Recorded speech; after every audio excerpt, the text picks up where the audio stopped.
ఒకప్పుడు ఫ్యామిలీ హీరోగా తెలుగు ప్రేక్షకుల హృదయాల్లో తనకంటూ ఒక స్థానం సంపాదించిన హీరో వడ్డే నవీన్ చాలా ఏళ్ల గ్యాప్ తర్వాత మళ్ళీ సిల్వర్ స్క్రీన్ పై అడుగుపెట్టాడు. ఆయన రీఎంట్రీ మూవీ ట్రాన్స్ఫర్ త్రిమూర్తులు. ఈ సినిమా అనౌన్స్ అయినప్పటి నుంచే సినీ అభిమానుల్లో మంచి ఆసక్తి నెలకొంది. ఎందుకంటే ఈ సినిమాకు ఆయన కేవలం హీరోగానే కాకుండా నిర్మాతగా, స్క్రీన్ ప్లే రైటర్ గా కూడా ఆయన చేశారు. దీంతో సినిమా ఎలా ఉండబోతుంది, వడ్డే నవీన్ గారి కంబ్యాక్ బలంగా ఉంటుందా అనే చర్చలు మొదలయ్యాయి. ఇక కొత్త దర్శకుడు కమల్ తేజర్ నార్లా గారి దర్శకత్వం వహించగా హీరోయిన్ గా రాశి సింగ్ నటించింది. ఈ సినిమా ప్రేక్షకుల అంచనాలను అందుకుందా, వడ్డే నవీన్ గారి కంబ్యాక్ సక్సెస్ అయిందా, ఈ వీడియోలో పూర్తి రివ్యూలో చూద్దాం. ఈ సినిమా కథ ఏమిటంటే, అమలాపురంలో కానిస్టేబుల్ గా పనిచేసే వ్యక్తే త్రిమూర్తులు. పోలీస్ డిపార్ట్మెంట్ లో అతనికి ఇంకో పేరు ఉంది, అదే ట్రాన్స్ఫర్ త్రిమూర్తులు అని. ఎందుకంటే నిజాయితీగా పని చేస్తూ అధికారులకు ఎదురు నిలబడడంలో 10 ఏళ్లలో 55 ట్రాన్స్ఫర్లు పూర్తి చేసిన ఒక రికార్డు సృష్టిస్తాడు. త్రిమూర్తులు తండ్రి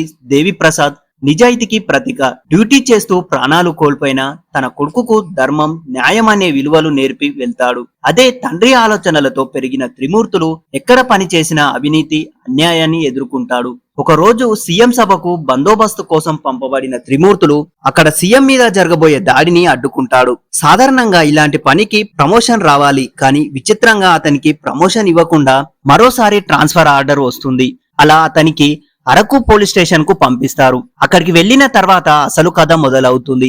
అక్కడ అసలు ఏం జరిగింది, అతని ఎందుకు అడ్డుకోవాలని కొందరు చూస్తున్నారు. ఒక యువతికి న్యాయం చేయడానికి త్రిమూర్తులు ఎలాంటి పోరాటం చేశాడు, చివరికి నిజం గెలిచిందా లేదా, ఇవన్నీ తెలుసుకోవాలంటే ఈ సినిమా చూడాల్సిందే. వడ్డే నవీన్ గారు లాంటి హీరో చాలా ఏళ్ల తర్వాత మళ్ళీ సినిమా చేయడం ఒక పెద్ద ప్లస్ పాయింట్. ముఖ్యంగా ఆయన ఎంచుకున్న పాత్ర పోలీస్ కానిస్టేబుల్ కావడం ఆసక్తిని మరింత పెంచింది. కథ పరంగా చూస్తే ఇందులో మంచి ఎమోషన్ ఉంది. ఒక నిజాయితీ గల పోలీస్ అధికారం ముందు ఎలా నిలబడతాడు అనే కాన్సెప్ట్ ఇప్పుడు ఆసక్తికరమే. దర్శకుడు కమల్ తేజ్ కథను పేపర్ మీద బాగా రాసుకున్నాడనే ఫీలింగ్ వస్తుంది. కానీ ఆ కథను స్క్రీన్ మీద ఎలా ప్రెజెంటేషన్ తో చూపించడంలో మాత్రం పూర్తి సక్సెస్ కాలేదు. సినిమా ప్రారంభం బాగానే ఉంటుంది.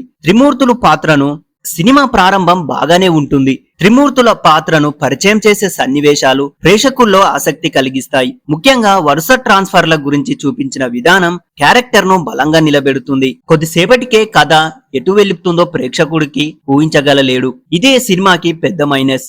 మంచి థ్రిల్లింగ్ ఇన్వెస్టిగేషన్ డ్రామా కావాల్సిన చోట స్క్రీన్ ప్లే చాలా రొటీన్ గా అనిపిస్తుంది. హీరో ఎవరిని ఎదుర్కొంటాడు, విలన్ ప్లాన్ ఏంటి, చివరికి ఏమవుతుందనే అంశాలు ఎక్కువగా ప్రిడిక్టబుల్ గా మారిపోతాయి. ఫస్ట్ హాఫ్ అసలు ఎలా ఉందంటే, ఫస్ట్ హాఫ్ లో కొన్ని మంచి ఎలిమెంట్స్ ఉన్నాయి. ముఖ్యంగా సీఎం సభ సీక్వెన్స్ సినిమాకు హైలైట్. ఆ scene, tension, background score, hero actions చాలా బాగుంటాయి. మిగతా భాగాల్లో కథ కొంచెం స్లోగా అనిపిస్తుంది. కొన్ని సన్నివేశాలు కథను ముందుకు తీసుకెళ్లకుండా టైం పాస్ లా కనిపిస్తాయి. మధ్య మధ్యలో వచ్చే కామెడీ కూడా పెద్దగా వర్కౌట్ కావలేదు. ఇంటర్వెల్ దగ్గర అసలు కాన్సెప్ట్ బయటపడుతుంది. అక్కడి వరకు దర్శకుడు కొంత సస్పెన్స్ మెయింటైన్ చేయగలిగాడు. సెకండ్ హాఫ్ లో కూడా సినిమా అసలు బలంగా కనిపించాలి, కానీ ఇక్కడ సినిమా కొంత డల్ అయింది. ఇన్వెస్టిగేషన్ డ్రామా కాబట్టి టెన్షన్ పెరుగుతూ ఉండాలి, కానీ కొన్ని సీన్లు అవసరానికి మించి లాగిన ఫీలింగ్ ఇస్తాయి. ముఖ్యంగా పాటలు కథకు బ్రేక్ లా అనిపిస్తాయి. కొన్ని ఎమోషనల్ సీన్స్ ఆయన నటనకు ప్రత్యేకంగా ఆకట్టుకుంటున్నాయి. ముఖ్యంగా తండ్రి విలువలను గుర్తు చేసుకునే సన్నివేశాలలో ఆయన పర్ఫార్మెన్స్ చాలా బలంగా నిలుస్తుంది.